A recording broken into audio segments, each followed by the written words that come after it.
అన్నం పెట్టాలని మంచి సదుద్దేశంతో ఈ నిర్ణయం తీసుకుంది. ముందుగా ఆయనకి మా ఎన్డీఏ కూటమి తరఫున, జనసేన పార్టీ తరఫున, అలాగే మా కమిటీ వారి తరఫున ఆయనకు ముందుగా భద్రంగా ధన్యవాదాలు తెలియజేసుకున్నాం. అదేవిధంగా గత 28 రోజులు 228 రోజులు ఇచ్చిన దాతలందరూ కూడా మరొకసారి ధన్యవాదాలు తెలియజేసుకున్నాం.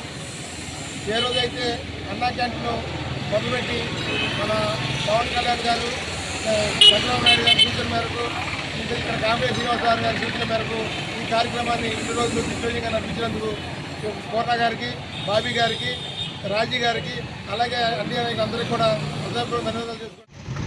అందరికీ నమస్కారం.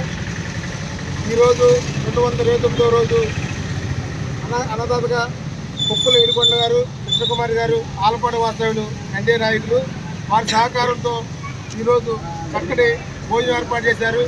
ఒక్కరోజైనా 10 మందికి భోజనం పెట్టాలని సదుద్దేశంతో ఆయన నిర్ణయానికి మా అందరి తరఫున ధన్యవాదాలు తెలియజేస్తున్నాం. అదేవిధంగా 229 రోజుల నుంచి శ్రీనివాబు గారి సూచనల మేరకు ఎన్డీఏ కూటమి నాయకులు గతంలో హామీ ఏదైతే ఇచ్చారో హామీలు అనుగుణంగా నిర్వర్తించడం, గవర్నమెంట్ ప్రోగ్రాం వచ్చే వరకు కూడా దాత సహకారంతో ఇక్కడ నిర్వహిస్తున్న బాబీ గారికి, రాజీ గారికి, అలాగే పూర్ణ గారికి, జన సైనికులకి, జేపీ వాళ్ళందరూ కూడా ఉదయపూర్వక ధన్యవాదాలు తెలియజేస్తున్నాం.